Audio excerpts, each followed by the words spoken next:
The pitch is looped towards shortstop. Petroselli's back. He's got it. The Red Sox win. That is pandemonium on the field. Welcome to the Great American Collectibles Show, brought to you each week by the National Sports Collectors Convention. Join us every Wednesday evening at 6:30 p.m. Eastern Standard Time and get the latest news from the greatest experts in the sports collectibles world. You can watch us on the Great American Collectibles Facebook page, as well as YouTube, or you can listen to us on Spotify, Pandora, iHeartRadio, or any of your favorite podcast platforms. And now your hosts, award-winning sports collectibles author Tom Zappola and Boston radio personality Lou Blasi.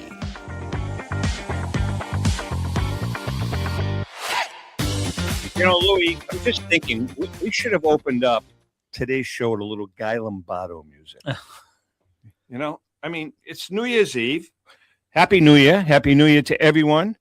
Happy New Year to all of our viewers and listeners. Louis, Happy New Year. Happy New Year. And tomorrow you have to work all day at the casino, correct? Yes, I do. Yes, Okay. at the sports book. Yeah. So what do? You take the money?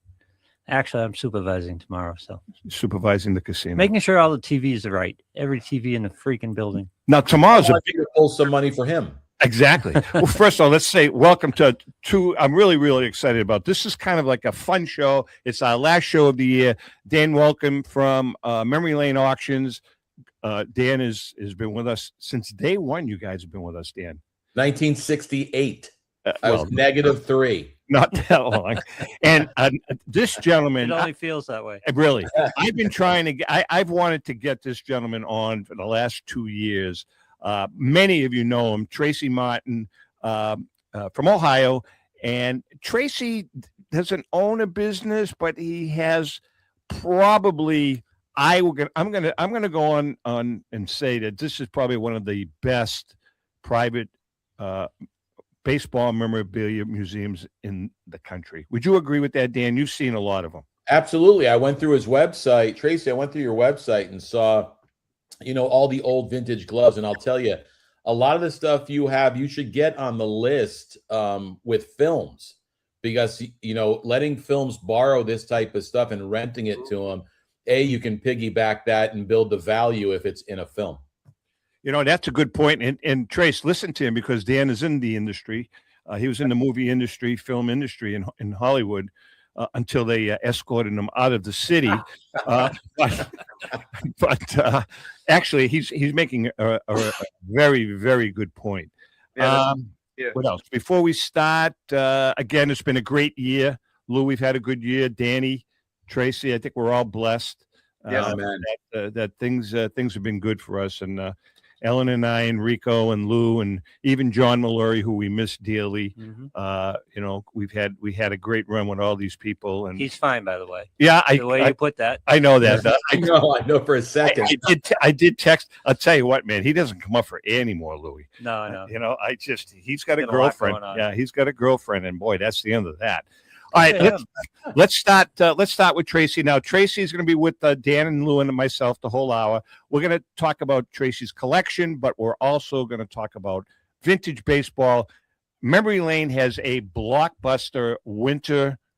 Is it a winter rarities auction? Is that what you're calling Correct. Yeah. The winter rarities auction. It starts the previews on the 2nd. And then it goes live on the 5th of January. All right, right out of the gate, what's the number one lot, Dan? There's so many lots that are in the auction. I mean, we've got a stellar PSA 8 Cobb, T206 Cobb with the sweet cap back. We've got a PSA 8 bat on shoulder Cobb. We've got multiple Mantle rookies, like a PSA 5, an SGC 5.5.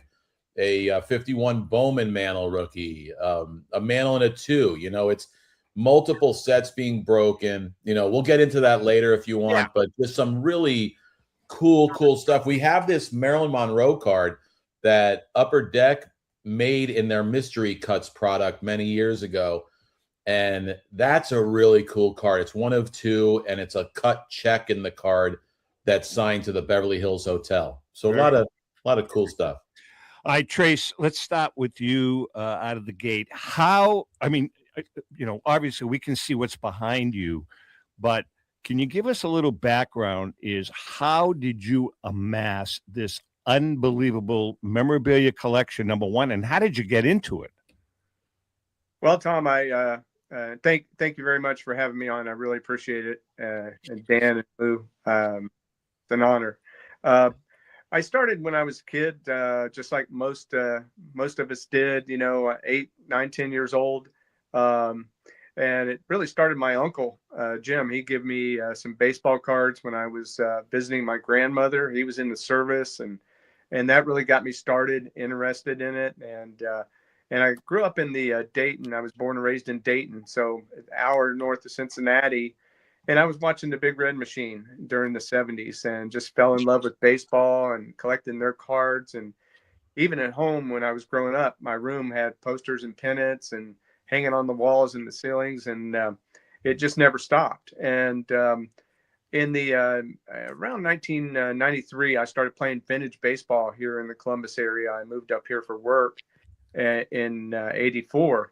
And so that sparked my interest in the history of the game, the early days, the 19th century stuff, and the origin, how baseball began, some of the early teams. So I saw the images, and all these great old photographs had equipment, the uniforms, the bats, the gloves, the catcher's equipment.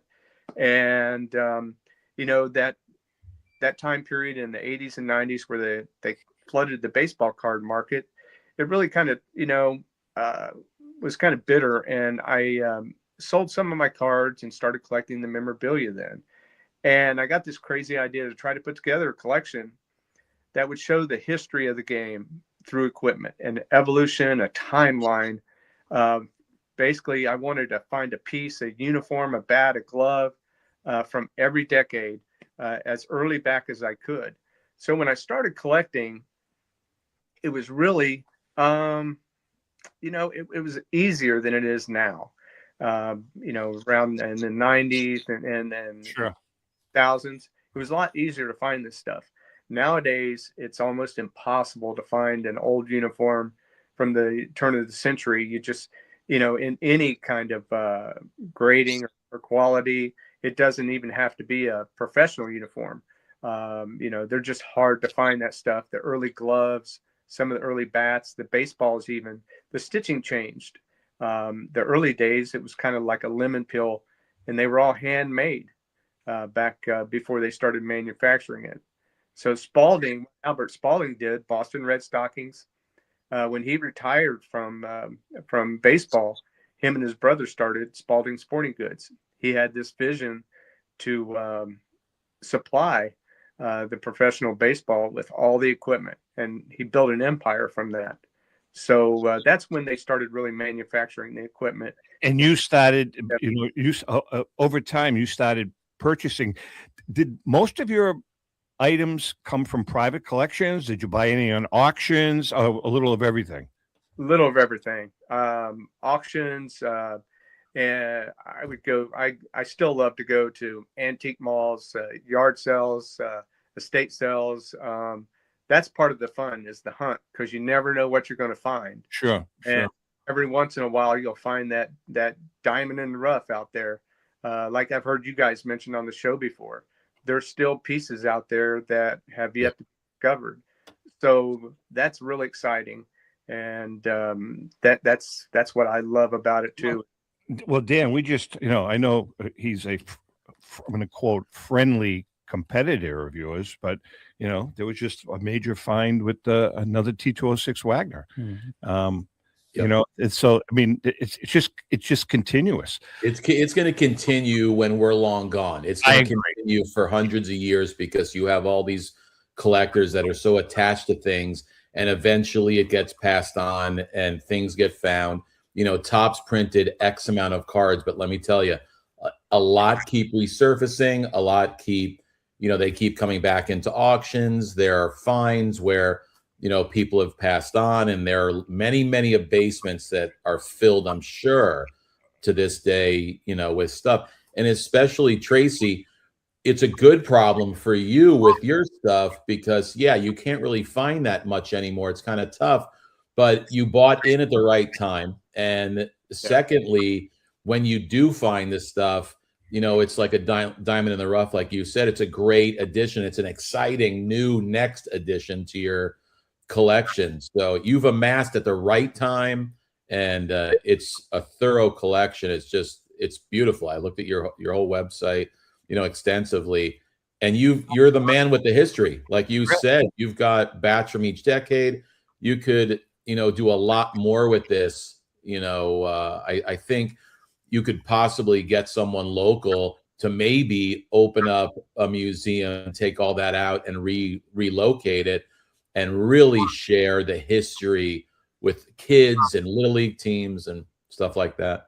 Trace, can you take us on a little tour if you could, because it's just, Sure. Folks, when you see this gentleman's collection in his home, it's like, are you kidding me? Okay, I'm gonna start over here with this is the and hopefully see everything. And Danny, jump in here anytime. This is a timeline of my catcher's equipment.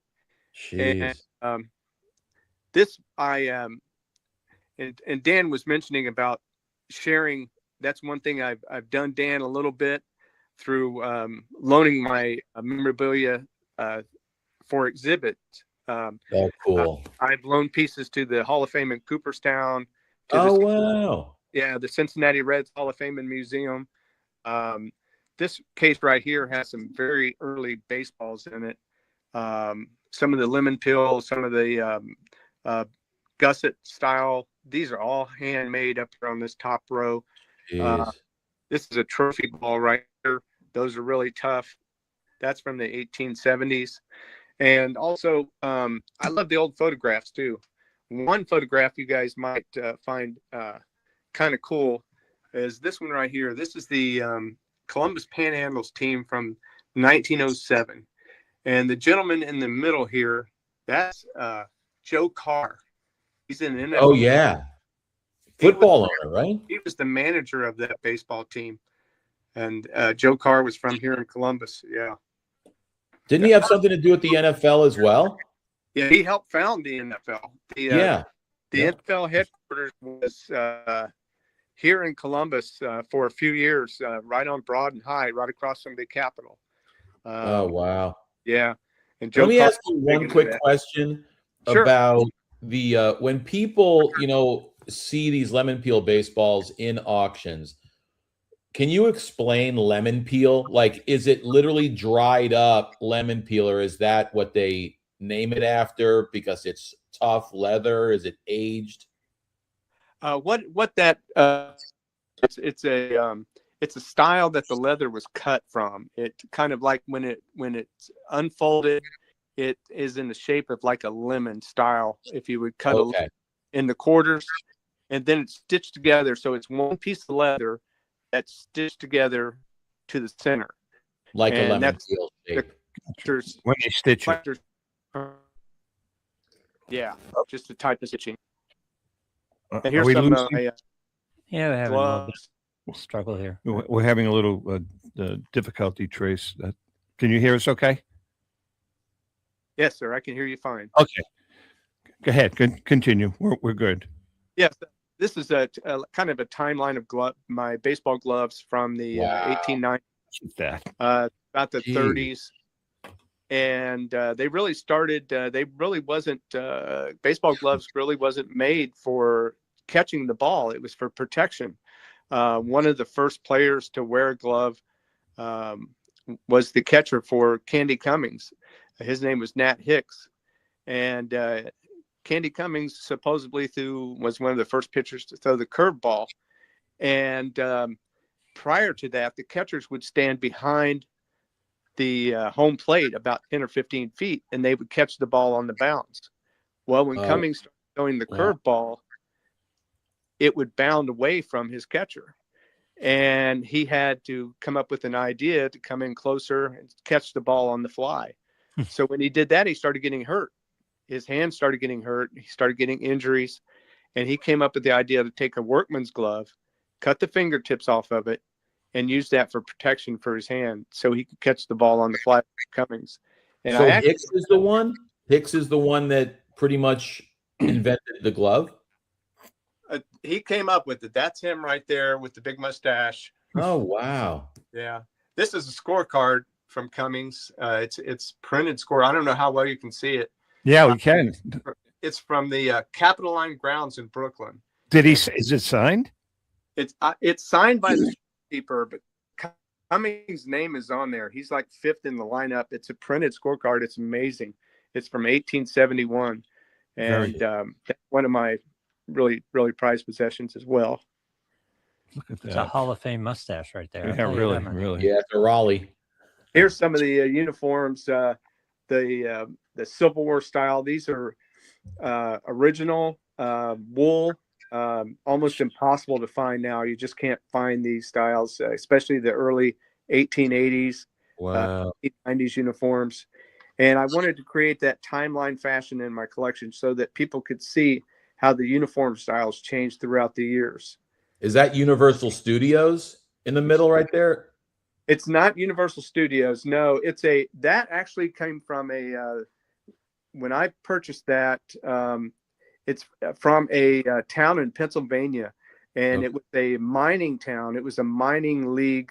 It was like a uniform from this mining league team, and they sent me box scores they cut out of the newspaper of the team, which was really cool to have with the uniform. So that's how I was able to identify where that uniform came from. Hey, Dan, I'm gonna interject a couple of questions here while we're looking at Tracy's collection. Sure. Okay, so based on what you're seeing and based on what you guys have sold in the past, make a comparison, because JP has a wonderful collection. He's got an extremely valuable collection, but these game used bats, is there a market for them at your auction level? Now, I mean, these are not, I'm assuming, Tracy, these are all game used bats, correct?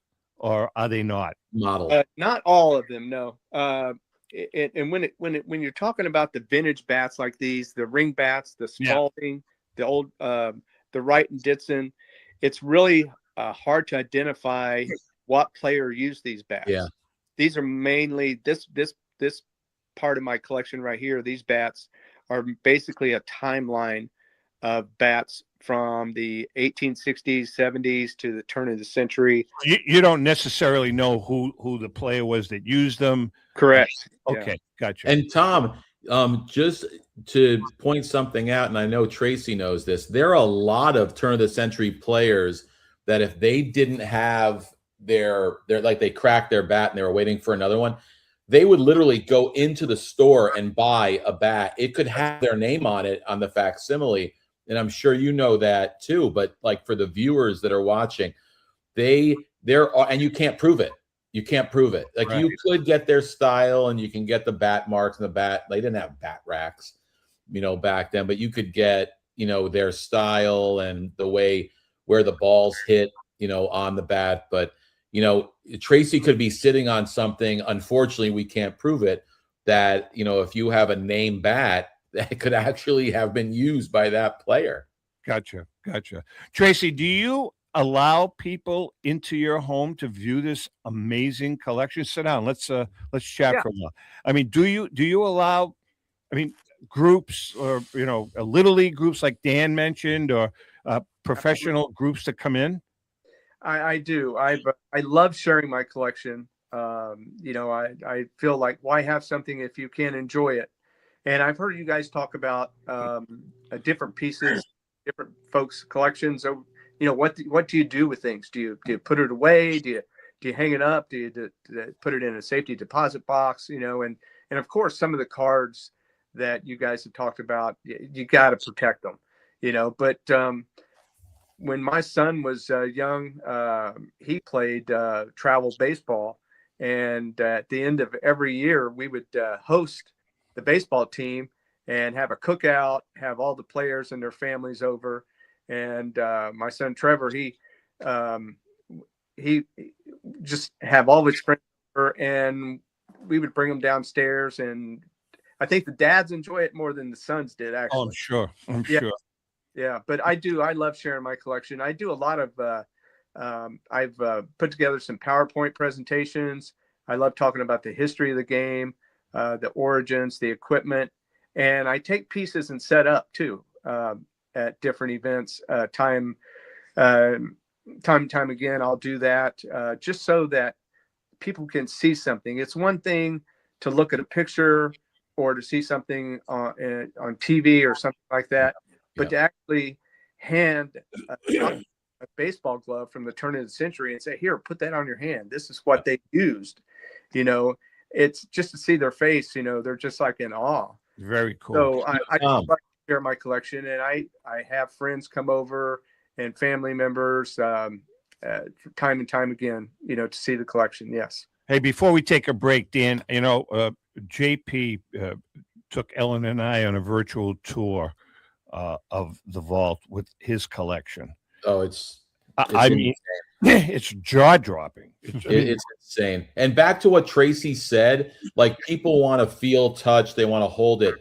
Amazingly enough, when I started playing Little League, probably 10, 11 years old, I pitched and I played first and third. I purposely, because I was also collecting baseball cards, I found an old glove at a garage sale. I bought it for like $1. I actually played in the game with it. I wish I had photos, because then it was probably like 1982. I was playing with it at 11 years old, and the glove was from like the 1930s. I just wanted to play with that glove in one game. Very cool. People want to feel it. Yeah. Just before we take a break, JP, he needs to do something with that collection as far as the museum goes. Yeah, we have a walk-in vault, and our whole plan over the years was to make that a museum. It's become such a storage unit for our auctions. I mean, it was jaw-dropping. Ellen and I kept saying, "Are you kidding?" I mean, Trace, just you can appreciate this. He's got a lot of Babe Ruth, a lot of Lou Gehrig, but not just like a Lou Gehrig ball. Like, one of the items he showed us is the autograph book.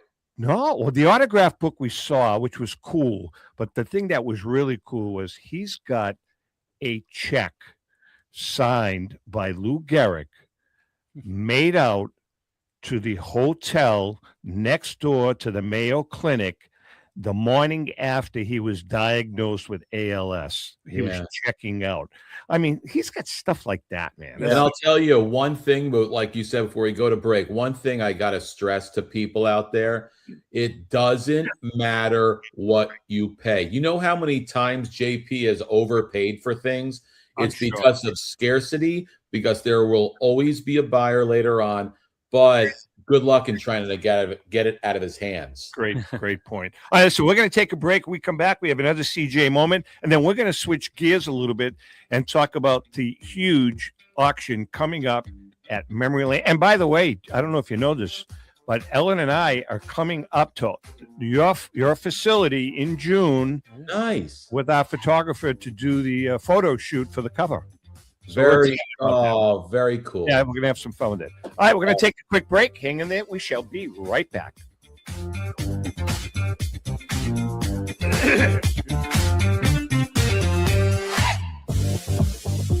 I'm Rebecca Curry, a two-time child cancer survivor, recipient, and advocate for Lucy's Love Bus. The mission of Lucy's Love Bus, 501c3 nonprofit, is to provide joy, comfort, and quality of life for the entire family of children with cancer.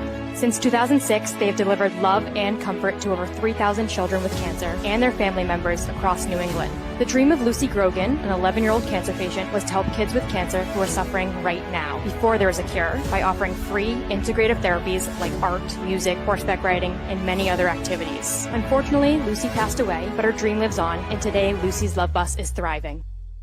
I'm Red Sox Hall of Famer Rico Petrocelli. I hope that you'll consider supporting Lucy's Love Bus and all of those children who have been stricken by cancer. The Great American Collectibles Show is partnering with Lucy's Love Bus to help these kids. Let's continue Lucy's dream. Please go to lucyslovebus.org for more information.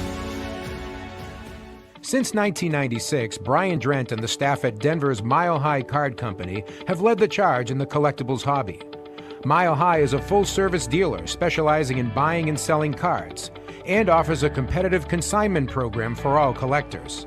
Whether it be their computerized want list service, appraisals, or auction services, Mile High has it all. If you've been searching for a company with a selection of high-grade vintage 1888 to 1970 baseball cards and memorabilia that shares your passion, aim high, Mile High. Go to milehighcardco.com or call 303-840-2784 for more information. This is Brian Drent, president of Mile High Card Company.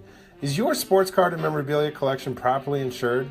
For easily replaced personal property, homeowners insurance is all most people need.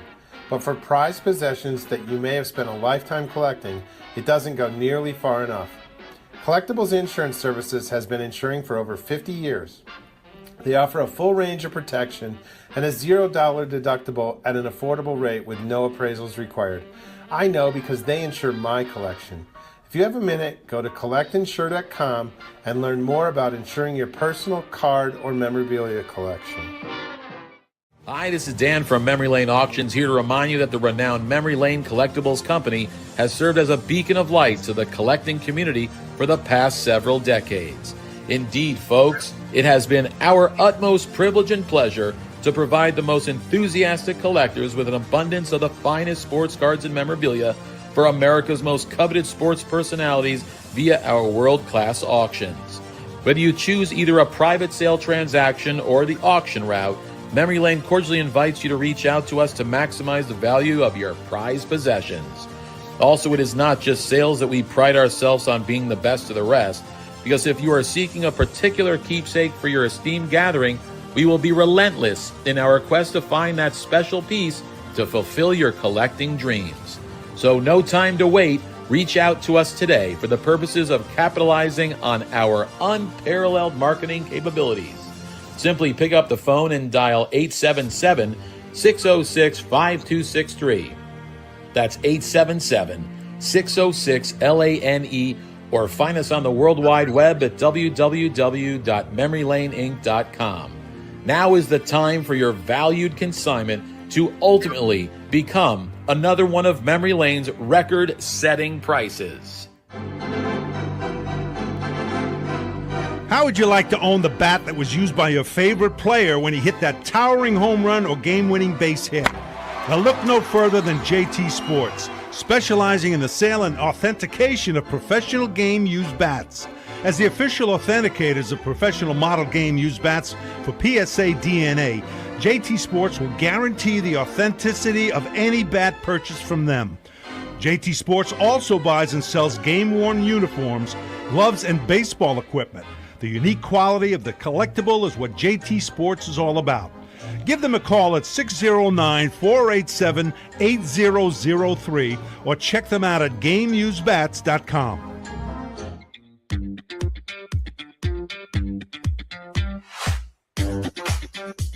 Okay, we are back, and Tracy Martin and Danny Wulkan are in the house with us. Dan's having what do you have, Dan? An energy bar or something? Is that all right? Dan, you okay? Oh, yeah. You sure? It's been so busy here, you could not even imagine.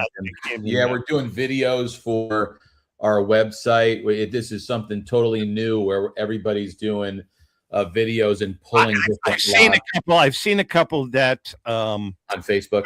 That JP has done. I've seen a couple. Actually, tell him, honestly, you should be doing them. Tell him to back out. You've been on the camera a million times. All right. Every day has to be an adventure at Memory Lane, doesn't it, Dan? God. I'll tell you, there could be a new TV show coming up with just me and one other individual that I've been approached. I don't know why you don't.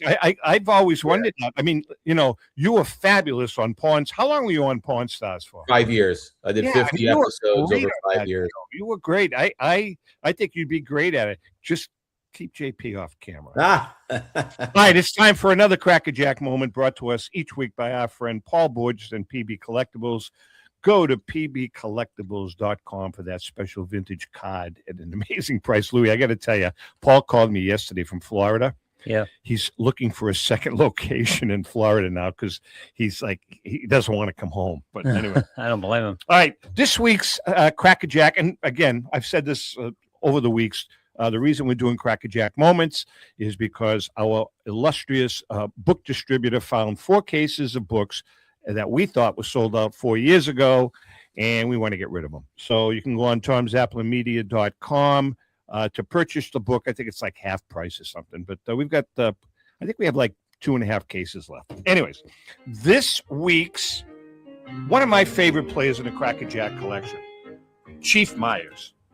One of the more captivating players of the Crackerjack collection, John Tort's Chief Myers was a man of many talents who made his mark on our national pastime. A Native American from the Cohiha tribe, Myers attended Dartmouth College in 1905 and did very well academically. When Dartmouth officials discovered that he never completed high school, they offered him admittance if he would complete a prep program instead. Prep program. Instead, Myers signed with Harrisburg of the Tri-State League and was on his way to becoming one of the best catchers of the dead ball era.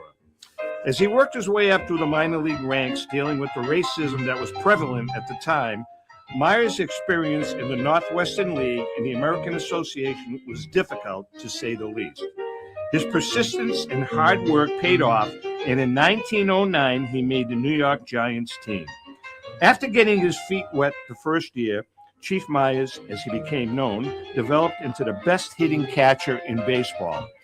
In 1911, he batted .332, and in 1912, not only batted .358, but his .441 on-base percentage led the league. For 3 consecutive years, Myers was a candidate to win the Chalmers Award as the most valuable player. From a defensive standpoint, he was better than average and worked very well with his pitches. As his popularity increased, Myers played the vaudeville circuit in the offseason, demonstrating pitching and catching techniques with his battery mate, Christy Mathewson. Outside of the diamond, Myers was considered an intellectual who frequented museums and enjoyed engaging in political debate. Going into the 1915 season, the wear and tear of catching began to take its toll, and Myers' skill began to diminish. He spent the 1917 between Brooklyn and Boston while joining the U.S. Marine Corps to serve in World War I. Wow. Upon his return, Myers played and managed in the minors until 1920. After leaving the game, he served as police chief and later worked as an Indian supervisor for the Department of the Interior. And that's another Crackerjack moment. To go to tomzapplermedia.com/Crackerjack Collection to order your copy of the Crackerjack Collection, Baseball's Prize Players. This great book will give you a glimpse into the personal and professional lives of the players in this iconic collection. That's the Crackerjack Collection, on sale now at 30% off, Tom? Yeah. 30% off the regular retail price. Now you can find that at tomzapplermedia.com/Crackerjack Collection. All right. We are back with Tracy and Dan. Hey, Danny, so let's talk about the auction. You've got a big winter rarities auction coming up. Opens up the 2nd. When is it closed, Dan? Preview opens up the 2nd, and then it goes live on the 5th, and it ends January 31st. Obviously, we have the ends at 7 p.m. Eastern Standard Time with the 15-minute rule. But I'll tell you, I'm gonna have, these are hot off the press, these catalogs. So everybody's gonna be getting them in the mail soon, and I'm gonna kind of go through and point out a couple. I mean, we've got a bunch of T206s in the auction. We've got a PSA 8 Cobb with, like I said before, bat on shoulder in an 8. And then we have, and there's 2 variations, because there's a Sweet Caparel 350 25 and a 350 30, both PSA 8s. Getting into some memorabilia, we've got a really cool check. It's a Chicago Cubs payroll check to Grover. Tracy, pay attention to these now. Bid big and bid often. A catalog. I'm sorry? We have to have Dan send my wife a catalog. Absolutely. Gift ideas. Dan, let me tell you something Wait about a your second, catalog. send it to the wife? Oh yeah, she's going to go through it. She's going to make the choice. But Dan, I got to tell you about your catalogs. They are spectacular, and they make amazing bathroom reading. Oh yeah, it's funny you say that because I met someone very, very well known who told me that was his peace of mind when he could leave the living room where someone else was, and he didn't even have to go to the bathroom, but he'd get in the bathroom, and he'd had that. May he rest in peace. He had that catalog right there, and I'm like, more. Great. That's why he ended up reaching out to us with his game used collection. Right. And he had some amazing, amazing stuff. So we've got Ruth's home run. Well, back to the Chicago Cubs payroll check. A payroll check signed to Grover Alexander. Oh, wow. So, and keep in mind this check was from 1919. So I think he was in World War I and came back. And then I think this was when he signed it, when he started playing again. So we've got that. We've got a baseball signed by Babe Ruth, Lou Gehrig, Jimmy Fox, and a bunch of others. We actually have something for you, Tom, a Christine Mathewson signed canceled check. Okay. Yeah. Beautiful, beautiful. But check this out. How about a Bears-Packers 1939 program? Wow. It was played at Gilmore Stadium, signed on the front by Curly Lambeau and Jim Thorpe. Wow.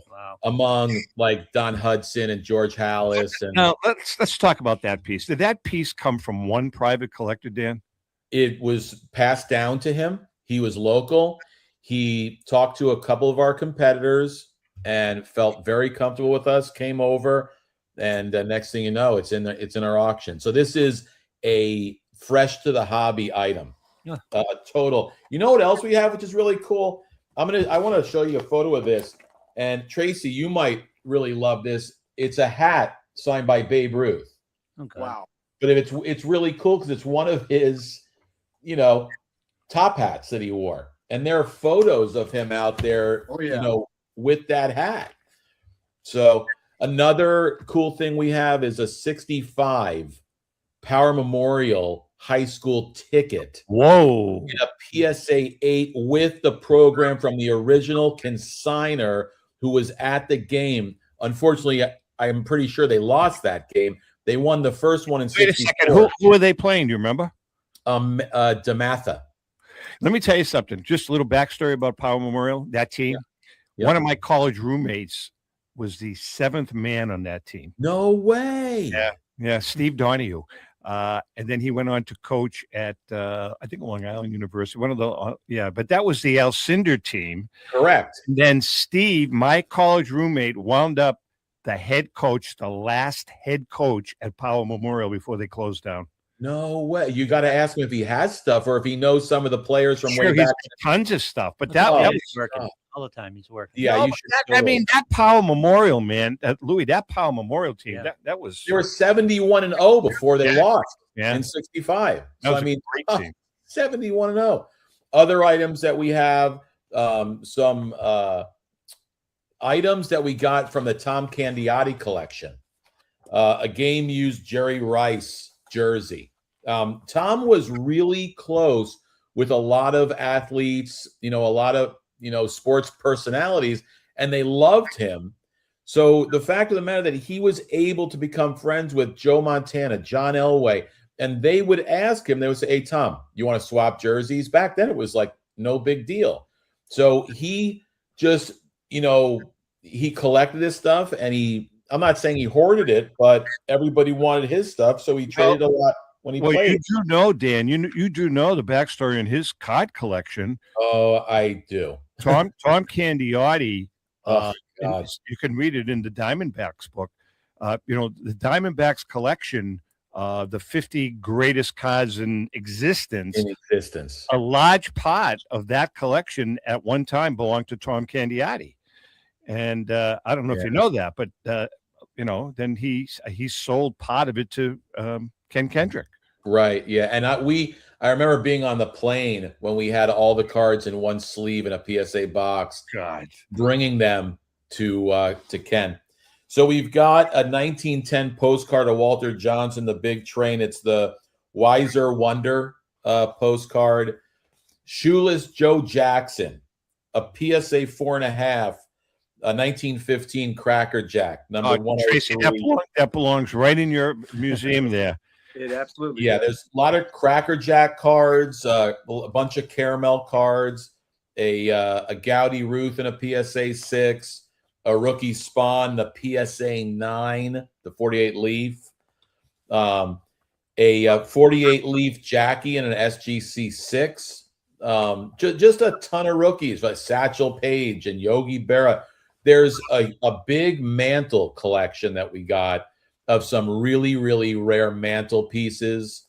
So Steve is asking if there's any signed mental cards in the upcoming. By the way, you know Steve Lane, don't you, Dan? Do you know Steve? Yeah. Steve is looking for a. I know. I just got a call yesterday. 52 tops. 52 tops signed mantle. He's on the hunt for one.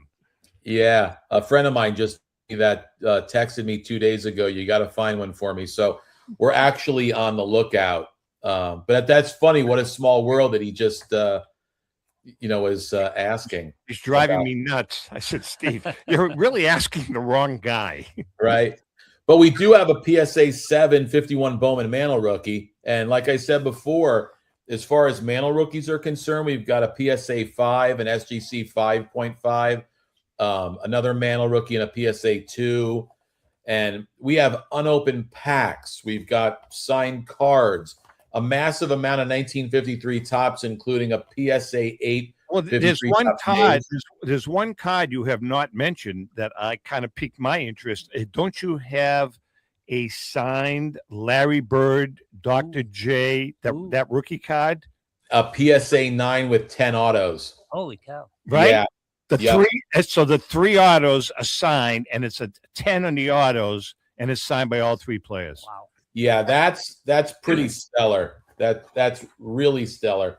I actually could show you a photo of that. Yeah, I mean that's are you kidding? That's incredible. Yeah. But we have I'll tell you a quick story. I was at this show in Chicago, and there are many a times where people will ask us, you pull the card and we'll pay you, big money for it. And we can't pull a card. The card, it's in print. It's got to go. It's got to be sold. It's got to be sold. That's it. So the card I was pushed on was a BGS 9 Jordan Star 101 card. Now, the minimum bid is 25 grand. That's nothing. It's going to surpass it like crazy. Yeah. My guess, I don't know. I think the last one went for 150, 160. My guess is that our card, based on the hype, based on the scarcity, based on how much in demand it is, I bet you that card goes for $250,000. I'll just tell you right now, we were offered a substantial amount of money to the consignor and then our cut. And, true to our auctions, the card has to stay in and they can bid on it. But I've never been pushed to the limit where, and I get it. Like if someone really wants the card, they'll pay anything for it. 2 people were offering astronomical numbers for this card. Maybe they think it's going to cross over to a PSA 9. Well, it may. I mean, it could. It really could. But we have people coming here to inspect it. It's like inspecting a $10 million home. It's like, come on, man. Like it's a card, but I guess it fills their whole run. Tracy, that must make for a tough decision for the seller at this point when he's getting those bids. Yeah. But the seller wanted to keep it in. And in addition to that, it just has to stay in. The thing went to print, so it's right. Tracy, a card like that. Do you ever get offers for your memorabilia? People that say, "Hey, I'd like to buy this." Oh yeah, yeah. Quite a few. I've had people reach out to me, and they'll see something that I post online, and next thing I know, I'm getting offers, and I'm like, it's not for sale. sold very few pieces in my since I've been collecting. A couple of them I have. There's been a couple of times when people made me an offer I couldn't refuse. Sure. And it just didn't make, so, but I haven't really sold anything for quite a while. And it just, but they absolutely do, Tom. Yes, absolutely. People reach out to me all the time. Have you been to the National? Have you ever been to the National? Oh, yeah. Okay. Yeah. Because there's a guy, a local guy, Lou. I think he's from Massachusetts. I don't know, just outside of Boston. Mm-hmm. He loaned us a lot of the memorabilia for the T206 book. I think it's Play OK is the name of his company. And that's all he sells is really, really vintage memorabilia. Some of it, a lot of it's not game used, like the stuff that you have right there. Play OK Antiques is the name of it, the name of his business. Nice kid. Brett, his name is. Hey Danny. Tom, yeah. You were asking me, just to back up to a question you had on Tracy's stuff. There is 100% a market as far as value. Like Tracy was saying, I don't really sell stuff. It's my collection.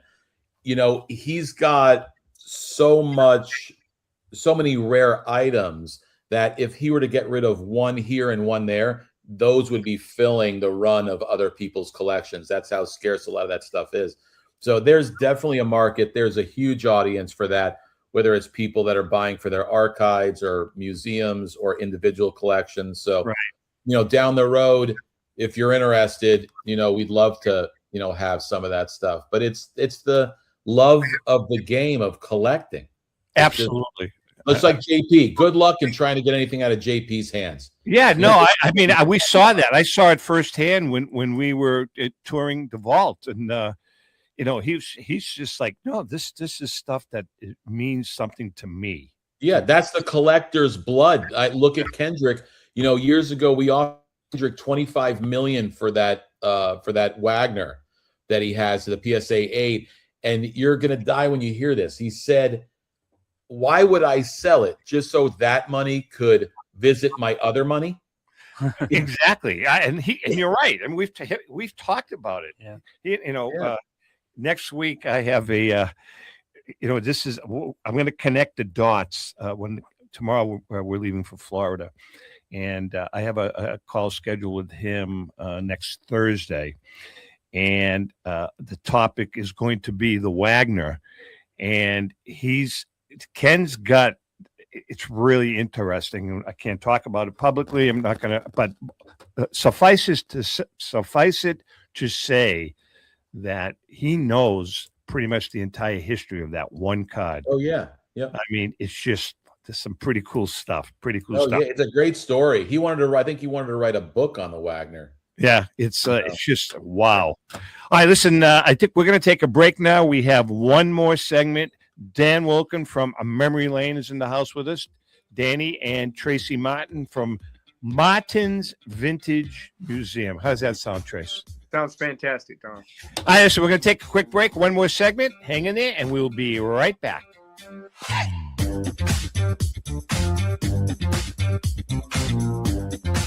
I'm Rebecca Curry, a two-time child cancer survivor, recipient, and advocate for Lucy's Love Bus. The mission of Lucy's Love Bus, 501c3 nonprofit, is to provide joy, comfort, and quality of life for the entire family of children with cancer. Since 2006, they have delivered love and comfort to over 3,000 children with cancer and their family members across New England. The dream of Lucy Grogan, an 11-year-old cancer patient, was to help kids with cancer who are suffering right now, before there is a cure, by offering free, integrative therapies like art, music, horseback riding, and many other activities. Unfortunately, Lucy passed away, but her dream lives on, and today Lucy's Love Bus is thriving. I'm Red Sox Hall of Famer Rico Petrocelli. I hope that you'll consider supporting Lucy's Love Bus and all of those children who have been stricken by cancer. The Great American Collectibles Show is partnering with Lucy's Love Bus to help these kids. Let's continue Lucy's dream. Please go to lucyslovebus.org for more information. Pristine Auction is a family-owned and operated online auction specializing in autographed memorabilia, sports cards, coins, art, and collectibles. Since their founding in 2010, they've grown to 2 facilities in Phoenix, Arizona, totaling over 60,000 square feet.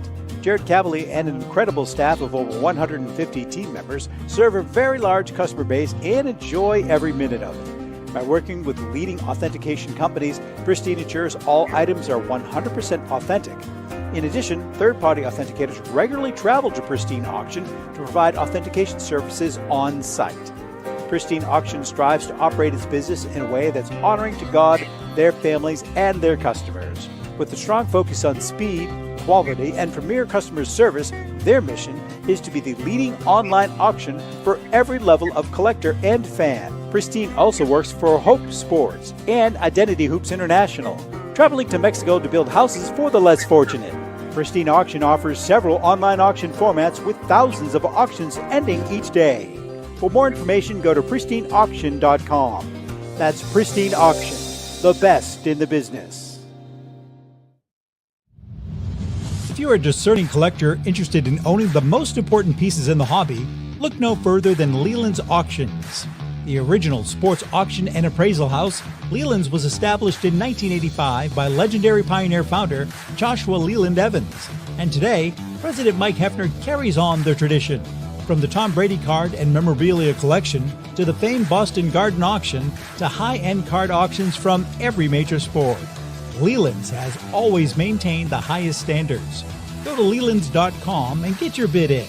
That's Leland's, the hobby's leading sports auction house for 4 decades. It's often been said that championships are won on the practice field, and world records come only to those willing to work harder than everybody else. Heritage Auctions is the world's largest collectibles auctioneer because we believe that becoming the best is only an invitation to the challenge of remaining the best. This requires the skills of the hobby's top experts, capable of identifying and maximizing value for our consigners. It requires the most visited website in the industry, courting a global audience of collectors over 1.5 million strong. It requires a dedicated press department that expands our global reach far beyond the entrenched hobby marketplace. It's hard work, but a simple premise. Present the finest collectibles to the largest population of potential buyers, and world records will come. We invite all listeners to put the unmatched power of Heritage Auctions to work for you. Auction evaluations are always free, and our commission-based fee structure ensures that our interests are always aligned. The highest possible price for your collectibles. There will always be new world records to chase, so let's chase them together. Visit our website at ha.com and request your no-obligation review today.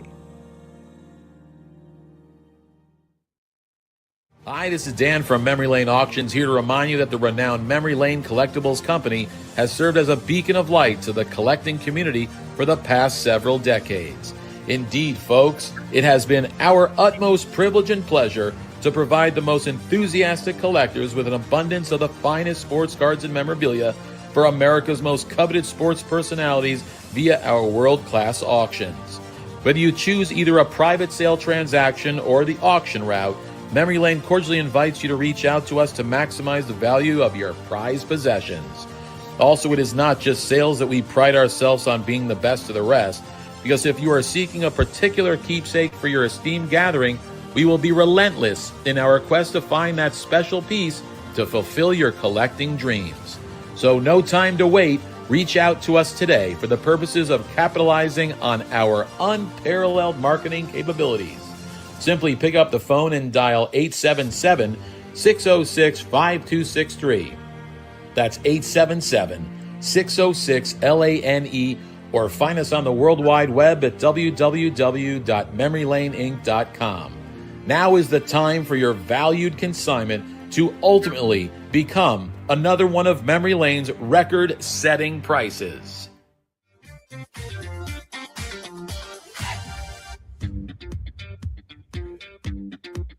Okay, we're back. Shout out to Nick Gable Jr. and to our good friend Michael Variali. And of course, Dan, who's commenting, looking for a signed Babe Ruth card. Steve Lane. Name sounds familiar. Any signed I'm sorry, I said Babe Ruth. I'm sorry. Mickey Mantle. Any signed Mantle cards in the upcoming Memory Lane auction? Waiting for the catalog. Steve Lane. Good question. I don't think we got too many. I don't think we have any Mantle signed cards in this auction.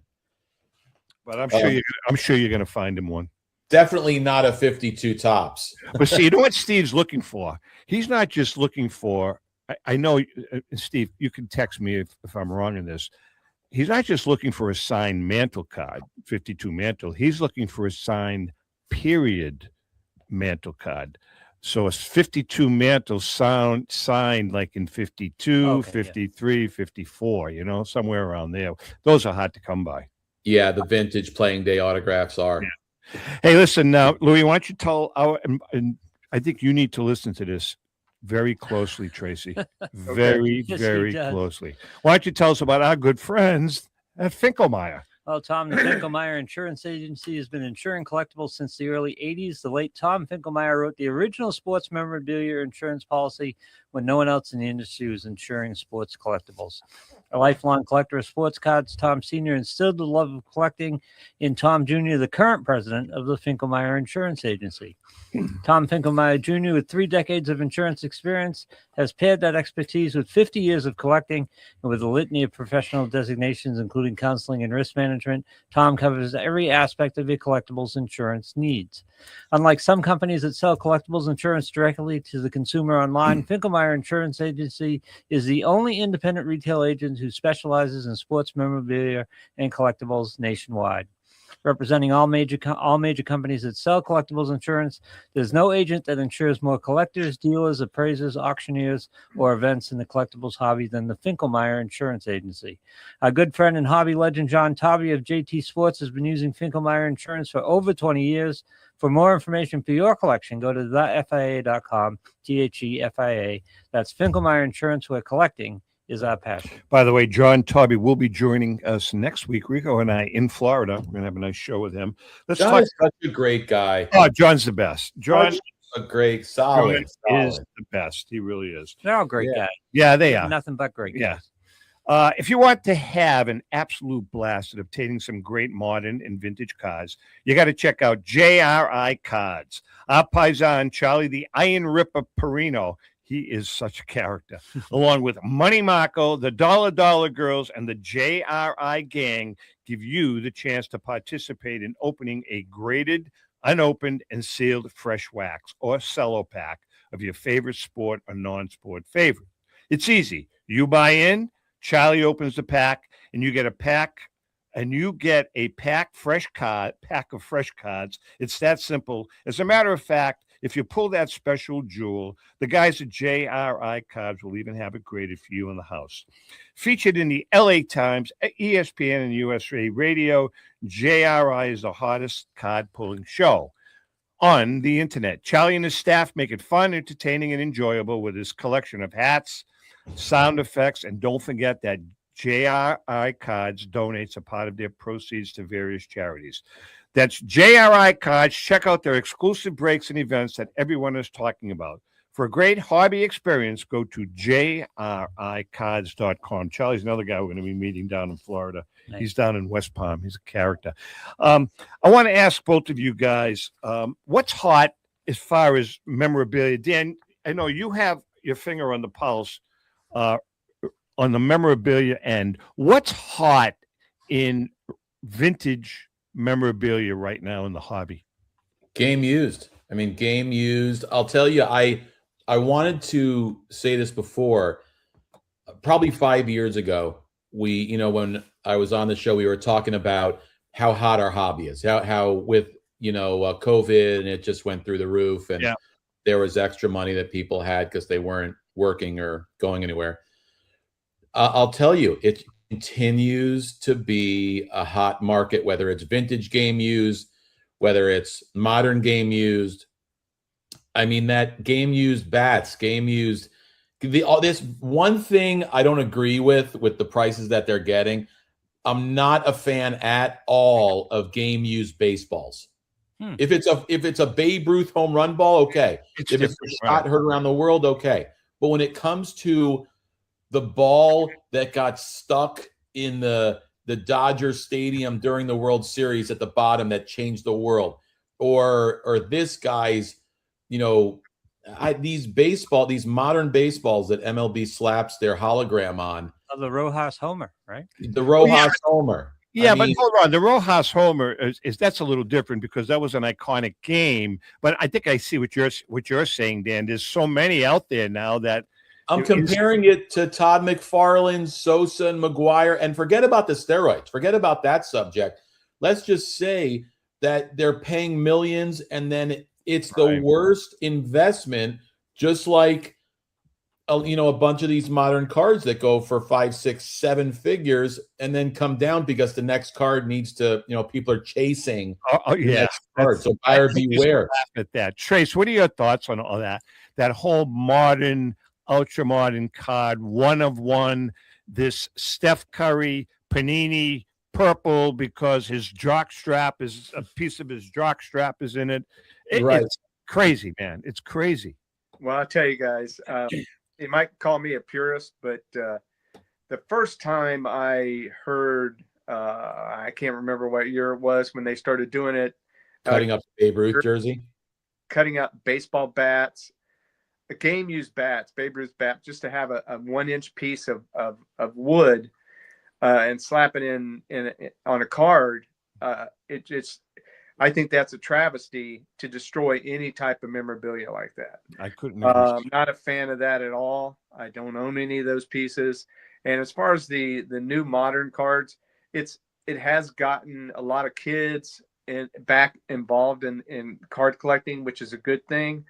But I'm afraid that these companies are taking advantage of the popularity, and it's kind of similar to what happened. What I remember in the late 70s, early 80s, there was a baseball card shop on every corner. Right. Growing up. And the card companies saw an opportunity and they started mass producing cards, and it really destroyed the hobby there for a while. So unfortunately, I'm afraid that might be what's happening again in some sort of fashion, but I can remember when I was growing up as a kid, you guys might remember Kit Young cards and Larry. Oh, sure. Catalog, and flip through them and order, from Kit Young or Larry Frisch and those guys. That's what it was all about. It was like Dan, you mentioned earlier, the passion, the love of collecting and the sport. And it doesn't matter what you collect, so I'm really excited, when my grandkids get a couple years older, taking them to card shows and getting them involved in it. It is a lot of fun. I was talking to Nat Turner last week for quite a while on the phone, and we were talking about that. And he said to me that he gets a lot of calls and emails that they're starting to see a transition, which is really I find it encouraging. From the young modern collectors, a lot of them now are starting to gravitate towards vintage, which is really encouraging. So I hope that continues. I really do. Tracy, before you got to have a little bit of security for these kids, because you have 12, 13, 14-year-old kids walking around with, you want 10,000 cash? I got it. No I told you that story, Dan. And we were in Cleveland. In Cleveland, Rico and I were having lunch in the hotel lobby, and there were probably 75 kids in there. They were doing their trading, right? They all had their briefcases, and it was fun to watch them going back and forth negotiating. Some of their parents were there, very polite. This kid walks by, couldn't have been more than 14, maybe 15 years old, and he's got a briefcase, and he walked by, and I said, "Hey, how did you do today?" I said, "You have some good cards you bought?" He says, "I don't have any cards. It's all cash. It's all cash." He had about $2,000 worth of cash in his whatever. Louis, I'm sorry. Go ahead. I digress. I just wanted to ask Tracy before we leave, why don't you audition for Tom's new book? You were talking about going out to find pieces for your collection. What's the first story that comes to mind about pieces that you just found showing up at a yard sale? You know something? Hold on. Before you tell me, if it's a good story, we'll consider using it. Okay. Well, I've got a couple. I've got a few. One, I acquired a jersey. It was an online auction. I think I paid $80 for it. And there was nothing mentioned in the description about what I saw when I got the jersey. It was just like a random jersey, and wool, and it had a tag inside the collar of a manufacturer. Nothing special. I just thought it looked neat. And pinstripe, probably 40s era. Well, when I got the jersey, there was a stamp inside the tail, the tail part of the jersey, and it was Hollywood Company, Hollywood, California. And I'm like, oh, that's cool. And then there was a name written in, and it was Leon Carter, and was written in the jersey. And I'm like, Leon Carter, and there's nobody that ever played Major League Baseball by that name. I thought that was odd. So the only thing that come up was as a baseball movie, Bingo Long and his Traveling All-Stars. Sure, I remember that movie. 1976, great movie. And Billy D. Williams and Richard Pryor was in. And so I got to looking at the jersey, and my wife, I asked her to order me a copy of the movie, so I watched the movie, and lo and behold, the jersey was the one James Earl Jones. James Earl Jones, yeah. In that movie, I was able to match it. I ordered some lobby cards. Wow, that's cool. That's a cool story. That's under consideration. Okay, but that and the one more. The Mort Rogers card I was telling you about, the scorecard from 1871, and there was names that you mentioned. Harry Wright and sure. Albert Spalding was in this, but the Red Stockings disbanded in 1870. They were only around for 69 and 70. So 1871, the Cincinnati Red Stockings wasn't playing anymore. Half the team went to Boston, the Boston Red Stockings, and the other half went to Washington and started the Washington Olympics. And those were the two teams in this card. But I started researching some newspapers from the Cincinnati area on July 4th, 1871. All these teams got together, played one last game. There's newspaper mentions of it, just to thank the fans of Cincinnati. And that's what this scorecard was from. Oh, wow. That's a cool piece too. That's a cool piece. So those are a couple that come to mind. Very nice. All right, listen, we're just about out of time. Dan, when does it start? When does it end? January 2nd is the preview. It starts January 5th, goes live, bid often and bid big, and it wraps up January 31st, 2026, 7 p.m. Eastern Standard Time. www.memorylaneinc.com. If you have any questions, 877-606-5263. And don't forget to tell JP we need two more. You got, and tell Rico we said hi. I will. And happy New Year. Tracy, thanks so much for joining us, man. Very informative. We really enjoyed it. Louis, happy New Year to you, my friend. I'm not going to see you now till April. I mean, I'm going to see you, but not up front and personal. Say hi to two drunken goats for me. I will. This is a local bar that Ellen and I frequent. And to our viewers and listeners, thank you so much for the past year. It has been a great year for the Great American Collectibles Show, and hoping that 2026 is the same, and good health and happiness to everyone. With that being said, happy collecting. Thanks, Tom. You're good.